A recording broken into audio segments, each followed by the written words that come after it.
इस बुक के बारे में तो हम सबको पता है। आई दृष्टि ये बुक है।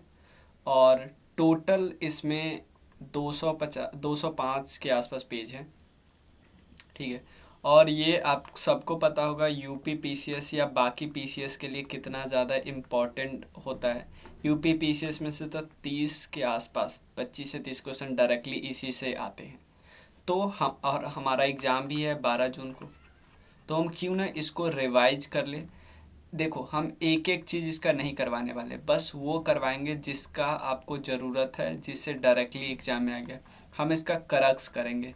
और उस करक से बाहर एग्ज़ाम में आना ऑलमोस्ट इम्पॉसिबल होता है, क्योंकि एग्ज़ाम में भी मेन मेन फैक्ट ही आते हैं। ऐसा नहीं कि घुस के कुछ अंदर के एकदम बात नहीं पूछा जाता है। तो ये पहला लेक्चर है। आपको कैसा लगा फिर बताइएगा, फिर हम आगे इसको कंटिन्यू करेंगे अगर आपको अच्छा रहेगा तो। ठीक है। इसमें एक चीज़ मैं बताता हूँ, क्योंकि ये हिंदी में ही है, तो मैं इसमें मेजॉरिटी चीज़ इंग्लिश में भी बताते चलूँगा, ताकि जो लोग को हिंदी से प्रॉब्लम होती है, जो इंग्लिश में ही एग्ज़ाम दे रहे हैं, तो उनको भी दिक्कत ना हो। क्लियर। तो पहला क्या है, अटल न्यू इंडिया चैलेंज। अटल न्यू इंडिया चैलेंज। तो सबसे पहले हम इस प्रोग्राम के बारे में चलते हैं। किस प्रोग्राम के बारे में? अटल इनोवेशन मिशन। अटल इनोवेशन मिशन किसका प्रोग्राम है? नीति आयोग का। क्या काम करता है ये? मेन चाहता है कि हमारे देश में इनोवेशन और एंटरप्रेन्योरशिप का कल्चर डेवलप हो, कि स्टार्टअप बहुत ज़्यादा ओपन हो। तो अटल इनोवेशन मिशन को 2023 तक कंटिन्यू करने की बात की गई है। इसके अंदर आता क्या क्या है? एक तो अटल टिंकरिंग लैब होता है कि भाई स्टार्टअप करेंगे तो उसके लिए स्टार्टअप को और ज़्यादा प्रमोट करने के लिए एक वर्क स्पेस तो होना चाहिए। उसको हम लैब बोलते हैं, लैब लैब टाइप का। उसके अलावा अटल इंक्यूबेशन सेंटर होना चाहिए। उसके अलावा 50 अटल कम्युनिटी इनोवेशन सेंटर होना चाहिए। उसके अलावा अटल न्यू इंडिया चैलेंज होना चाहिए। अब क्वेश्चन होता है, अटल न्यू इनोवेशन इंडिया चैलेंज के माध्यम से 200 स्टार्टअप को मदद कर रहे हैं। तो यही है एक्चुअली करंट अफेयर्स। इससे रिलेटेड करंट अफेयर्स है कि पहली बार अटल न्यू इंडिया चैलेंज तो 2018 में लॉन्च किया गया था, और अभी दूसरी बार लॉन्च किया गया है। दूसरी बार ये 2022 में लॉन्च किया गया। क्यों लॉन्च किया जाता है? कि देखो, देश में बहुत सारे प्रॉब्लम है, उस प्रॉब्लम को समाधान करने के लिए, या कोई ऐसे प्रॉब्लम या कोई ऐसे स्टार्टअप है जो सोशल रिलेवेंस पे काम करते हैं, उस वैसे स्टार्टअप को सहायता प्रदान करना है। जैसे कोई स्टार्टअप है जो समाज में जो इशू है उसको सॉल्व करने के लिए काम कर रहा है, तो उसको प्रमोट करने की बात की गई है इसमें अटल न्यू इंडिया चैलेंज। ठीक है, इसमें कोई दिक्कत नहीं है। अभी तक हमने क्या क्या डिस्कस किया पता? अटल इनोवेशन मिशन किसके अंदर आती है? नीति आयोग के अंदर आती है। नीति आयोग के आपको वाइस चेयरमैन और सीईओ के बारे में पता होना चाहिए। आपको पता है इनमें से एक चेंज हो गए हैं, तो इसलिए आपको पता होना चाहिए। और ये भी आपको पता होना चाहिए, नीति आयोग पहले प्लानिंग कमीशन था, उसी को चेंज किया गया है। और एक और चीज़, ये ना स्टैट्यूटरी बॉडी है ना कॉन्स्टिट्यूशनल बॉडी है, इसको एग्जीक्यूटिव ऑर्डर से बनाया गया है। ठीक है, तो ये भी आपको पूछा जा सकता है। तो एक तो हमने देख लिया अटल न्यू इंडिया चैलेंज 2018 में पहला था, 2022 में दूसरा वाला है। ठीक है। अटल न्यू इनोवेशन चैलेंज है, वो 5 मंत्रालयों की भागीदारी है, मतलब ये मल्टी मिनिस्ट्री वाला है। एक तो जल शक्ति, रेलवे वाला, फार्मर वेलफेयर वाला, रोड वाला, और उसके बाद हाउसिंग एंड अर्बन अफेयर्स वाला, ये मिनिस्ट्री है। तो ये मिनिस्ट्री आप बस ध्यान रख लिए। पहला 2018 में हुआ था, दूसरा 2022 में हुआ। इसके अंदर क्या क्या होता है? अंदर क्या क्या होता है? 4 पॉइंट। एक चीज़ और मैं आपको बताता हूँ, वो अलग से न्यूज में आया था। एक है AIM, Atal innovation mission. ICREST, इसका फुल फॉर्म मैं बताता हूँ। आई क्रेस्ट का फुल फॉर्म इसका तो Atal innovation mission incubator capabilities enhancement programme for robust environment. ठीक है ना। इनक्यूबेटर को की कैपेबिलिटीज को इन्हांस करने की बात की गई है। ठीक है ना। इनक्यूबेटर की कैपेबिलिटी, इनक्यूबेटर यानी ये प्रोग्राम है, ये वाला। ठीक है ना। इनक्यूबेटर के कैपेबिलिटी को इन्हांस करने के लिए, तो सिंपल आपको लिखा जाए ए एम आई क्रेस्ट, ये किस चीज़ के लिए है? तो हम कंफ्यूज हो जाएंगे कि पता नहीं किस एम के लिए है। तो ये इनक्यूबेटर के लिए है, अटल इनोवेशन मिशन के अंदर आई आता है। जो पहला ANIC हुआ था ना, इसका चरण 1 है ना, अभी चरण 1 स्टार्ट हो रहा है। सिंपल पहला जो हुआ था 2018 में, दूसरे का पहला फेज है। इसके अंतर्गत हम 7 हमारा क्षेत्र है, E mobility, road, space technology, और उसके अलावा sanitation, medical device, waste management, agriculture. याद क्या क्या रहना चाहिए? अटल इनोवेशन मिशन किसके अंदर आता है? नीति आयोग। नीति आयोग कौन सी बॉडी है? नीति आयोग के वाइस चेयरमैन, क्योंकि चेयरमैन तो होते हैं प्राइम मिनिस्टर साहब। वाइस चेयरमैन, CEO कौन होते हैं? कौन सी बॉडी है, आपको पता होना चाहिए। उसके अलावा इसके अंदर कौन कौन चीज़ है? 4 चीज़ है। 4 चीज़ में इस पे करंट अफेयर्स आया था, इस पे करंट अफेयर्स आया था। अटल टिंकरिंग लैब क्या होता है? वर्क स्टेशन होता है, वो किसके अंदर आता है? अटल इनोवेशन मिशन के अंदर आता है। ठीक है, ये सब हमें पता होना चाहिए। मल्टी मिनिस्ट्री वाला है। ANIC में जो 5 मिनिस्ट्री है, इसके बारे में थोड़ा सा देख लेना। और कौन से क्षेत्र है, इस पर बहुत ज़्यादा प्रोबेबिलिटी है ना आए, लेकिन फिर भी एक बार नज़र दौड़ा लेना है कि कहीं आ जाए तो कर लेना। सेकंड है रायलसीमा। रायसीमा संवाद। रायसीमा संवाद ज़्यादा नहीं पूछेगा। ये जियो पॉलिटिकल और जियो इकोनॉमिक्स है। इसमें बहुत सारे देश आते हैं। क्यों आते हैं भाई? क्योंकि जो ग्लोबली जो भी प्रॉब्लम है ना, जो भी चुनौतियां है, उसको कैसे सॉल्व करें, इसके लिए विचारों का आदान प्रदान करते हैं। इससे पहले 6 हो चुका है। पहला कब हुआ? 2016 में हुआ। ये 7वां है। ये बहुत समय बाद। ये पिछली बार क्या हुआ था? पिछली बार वर्चुअल हुआ था, इस बार इन पर्सन समिट हुआ है। इन पर्सन समिट हुआ है। रायसीमा डायलॉग 2 लोग करते हैं, एक ऑब्जर्वर रिसर्च फाउंडेशन, ठीक है ना। उसके अलावा हमारी जो फाइनेंस मिनिस्ट्री है, मिनिस्ट्री ऑफ फॉरेन अफेयर्स, वो करती है। इस बार का थीम क्या है? टेरा नोवा, इम्पैशन, इम्पेशेंट और इम्पेरिल्ड। ठीक है ना, मोदी जी उद्घाटन किए। यूरोपियन कमीशन की अध्यक्ष, ये कितनी बार एग्जाम में आ गया है?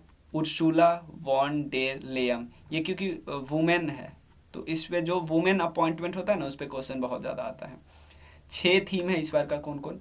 रीथिंकिंग डेमोक्रेसी वाला, मल्टीलेटरलिज्म का एंड, वाटर कॉकस, उसके बाद कम्युनिटी इंक, उसके बाद है अचीविंग ग्रीन ट्रांजिशन। इन सब के बारे में बात की गई है। उसके अलावा एक और है लास्ट, सैमसंग वर्सेस गोलियत। तो इससे पहले जो रायलसीमा का डायलॉग होने वाला है ना, उससे पहले इसका साइड इवेंट पहले ही बर्लिन और वाशिंगटन DC में हो चुका है। कौन कौन देश के लोग आ रहे हैं? बहुत सारे देश के लोग आ रहे हैं, याद नहीं करना है। 90 से अधिक देशों के 200 अधिक 10 से ज़्यादा वक्ता आ रहे हैं। और ये रायलसीमा संवाद हमने कॉपी किया कहाँ से? सिंगापुर के जो सांग्रीला डायलॉग है उससे। क्लियर। नेक्स्ट टॉपिक है प्रधानमंत्री जी का जम्मू एंड कश्मीर का यात्रा। किस दिन ये यात्रा हुआ? राष्ट्रीय पंचायत, नेशनल पंचायती राज जो डे मनाया जाता है 24 अप्रैल को, उस दिन। ठीक है। और वो कहाँ पे मिले? सांबा जिला है जम्मू एंड कश्मीर का, उसके पल्ली पंचायत में। पल्ली पंचायत यहाँ पे याद रखना। यहाँ पे फर्स्ट कार्बन न्यूट्रल विलेज यही है, देश का फर्स्ट कार्बन न्यूट्रल विलेज। आगे डिस्कस करेंगे। बहुत सारे चीज़ों का शिलान्यास किया और इनको एक अवार्ड भी मिला, फर्स्ट लता मंगेशकर अवार्ड। लता दीनानाथ मंगेशकर अवार्ड के विनर कौन है? मोदी जी। ये भी याद रखना इन्फॉर्मेशन। क्या क्या इन्होंने किया? पहला, Banihal Qazigund road tunnel. Banihal Qazigund road tunnel, ठीक है, बस इतना ध्यान रखना। यह ट्विन ट्यूब टनल है। नाम से पता चलता है कि ये बनिहाल और काजीकुंड के बीच होगा, तो बनिहाल और काजीकुंड के बीच को डिस्टेंस को कम कर देगा। ये पूछा नहीं जाएगा कितना किलोमीटर है, ठीक है, बनिहाल का जी। उसके बाद रतले जल विद्युत परियोजना, सिंपल याद रखना, रतले जल विद्युत परियोजना किस नदी पे है? चिनाब नदी पे है। और ये क्या है? रन ऑफ द रिवर परियोजना है, प्रोजेक्ट है। और जो क्वार जल विद्युत परियोजना है ना, क्वार, ये किस नदी पे? चिनाब नदी पे। तो दोनों चिनाब नदी पे है। क्लियर, कोई दिक्कत नहीं, इतना बस याद रखना। क्वार जो है वो भी चिनाब नदी पे है, रतले भी चिनाब नदी पे है। उसके अलावा और क्या क्या उन्होंने किया? एक दिल्ली अमृतसर कटरा एक्सप्रेस का शिलान्यास किया, ठीक है। ये लेंथ इसका क्या होगा? 669 किलोमीटर। उसके अलावा दिल्ली और अमृतसर के बीच, दिल्ली से अमृतसर और दिल्ली से कटरा के बीच जो लगने वाला समय हो ना, आधा हो जाएगा। ये एक ग्रीन फील्ड एक्सप्रेस वे है, ये बात याद रखना। बहुत सारे सिख धर्मस्थलों को जोड़ेगा, ठीक है, बहुत सारे जगहों को भी जोड़ेगा। एक अमृत सरोवर का शिलान्यास किया। इसका सिंपल मतलब क्या है? पॉन्ड बनाना, एक वाटर बॉडीज बनाना, ठीक है ना। हर जिले में 75 बनाना है। हर जिले, जितने भी जिले हैं ना, उसमें कम से कम 75 तो बनाना ही है। इसका कम से कम एरिया होना चाहिए, 1 एकड़ एरिया इसका होना चाहिए, और 10,000 क्यूबिक मीटर इसका होल्डिंग कैपेसिटी होना चाहिए वाटर।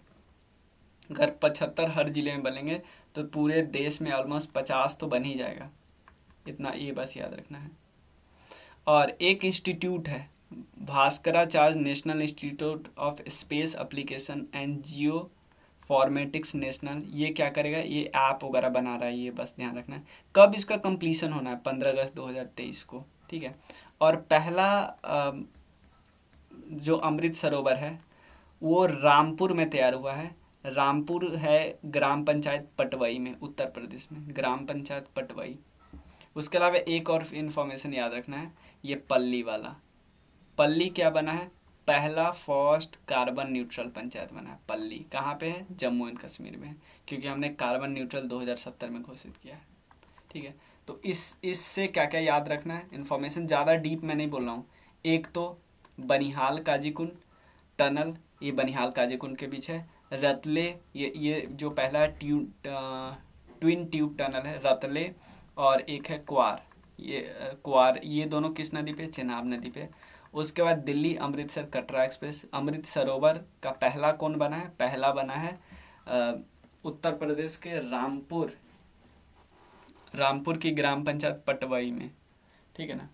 और इतना ही याद रखना। और उसके बाद पल्ली वाला हरित हाइड्रोजन संयंत्र। हरित हाइड्रोजन संयंत्र कहाँ बन के तैयार हुआ, बस ये याद रखिए, असम के जोरहाट में। असम के जोरहाट में बनाया कौन, oil India corporation, oil India limited ने बनाया, ठीक है। ये कब नहीं याद रखना है कि कितने महीनों में, कितना क्षमता है, ये सब याद रखने नहीं।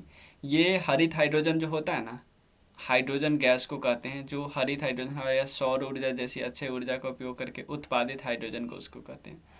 ये ग्रीन हाउस ऑब्वियसली, ये भी ऑब्वियसली कोई दिक्कत ही नहीं है। और ये कहाँ कहाँ यूज हो सकता है ये समझ पता है। तो सिंपल एक चीज़ आपको इन्फॉर्मेशन पता होगी, ये सब बेसिक इन्फॉर्मेशन। चीज़ और याद रखा, 100 किलोवाट की एनायन एक्सचेंज मेम्ब्रेन इलेक्ट्रोलाइजर का यूज किया जा रहा है। तो आपसे पूछा जा सकता है हाइड्रोजन ये कहाँ पे यूज किया जा सकता है, तो आप बोल सकते हो जहाँ पे हाइड्रोजन बनाया जाता है ना, ग्रीन हाइड्रोजन, वहाँ पे इसका यूज किया जा सकता है।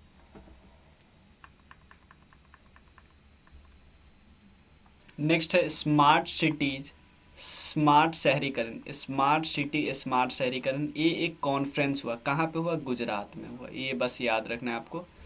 और किसने किया, एक तो ऑब्वियसली गुजरात में हुआ, तो एक सूरत वाला होगा। और स्मार्ट सिटीज मिशन किसके अंदर आता है, ministry of housing and urban affairs minister के अंदर आता है।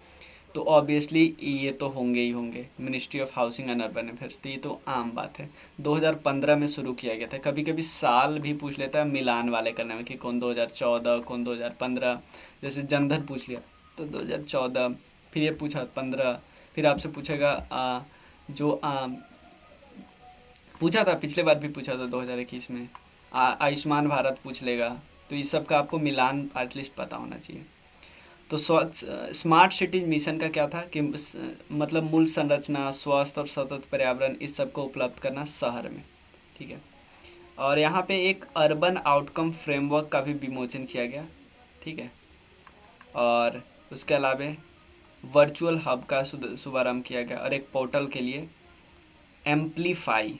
सिंपल पूछेगा एम्पलीफाई क्या है, तो एक शहरों के लिए जो एक इंक्लूसिव डाटा पोर्टल है ना, उसको बोलते हैं एम्पलीफाई। और इसमें अवार्ड भी दिया गया, बस इतना ध्यान रखो। और सर्वश्रेष्ठ शहर कौन है, गुजरात का सूरत और मध्य प्रदेश का इंदौर। और सबसे राज्य में टॉप कौन है, मध्य प्रदेश, यूपी। तो ये इम्पॉर्टेंट है, राज्य में टॉप यूपी ने किया है, तो ये क्वेश्चन काफ़ी ज़्यादा इम्पॉर्टेंट हुआ। शहरों में टॉप सूरत और इंदौर ने किया 7।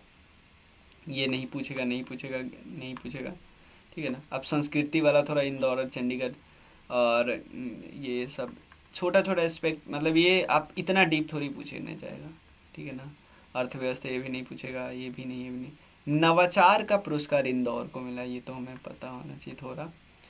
और सिटी पुरस्कार में हमने देख लिया ऑल इंडिया। राज्य पुरस्कार केंद्र शासित में चंडीगढ़ है। और लीडरशिप का पुरस्कार अहमदाबाद को मिला, ठीक है।